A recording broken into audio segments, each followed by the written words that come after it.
Welcome to Theology on Tap. This is my beautiful wife, Lisa.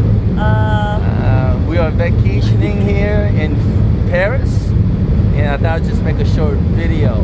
Bonjour, comment allez-vous? We're celebrating our 27th year anniversary. Woohoo! I hope you can hear me just fine. I'm not too sure.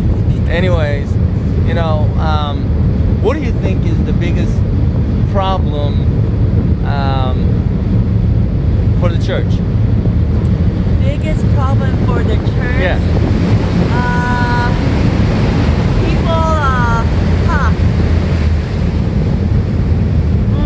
Of the there's church. a lot of pretense, people pretending. Pretending, hypocrisy. Hypocrisy, Sure. yeah. Judgmental, and all how people judge. Okay. Yes.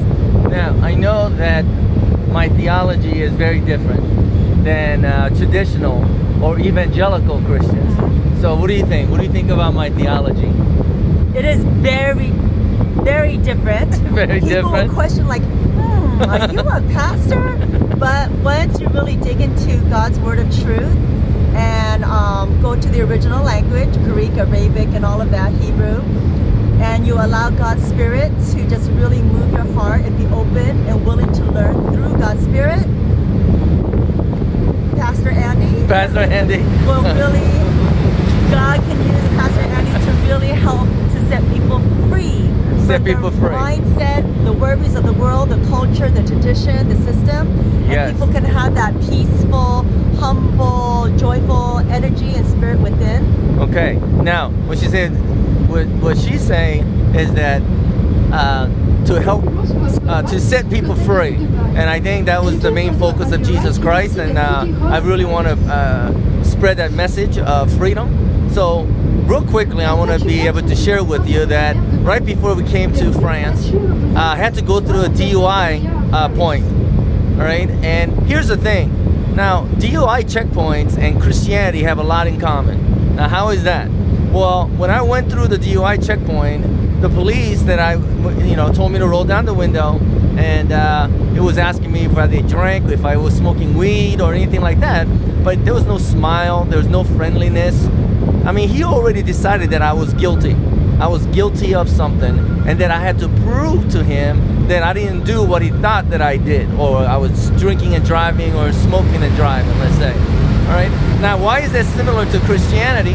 Well, that's what Christianity teaches in many ways. Well, traditional or evangelical Christians, they were guilty of hell first. We are definitely guilty of everything, and somehow we have to prove to God and to other Christians that we are innocent, or we deserve to be, if not, or thankfully we're gonna go to heaven or not. But like I said, it's the whole point. And it was kind of scary because this policeman that was talking to me, he had his flash light flashing on my, flashing on my face.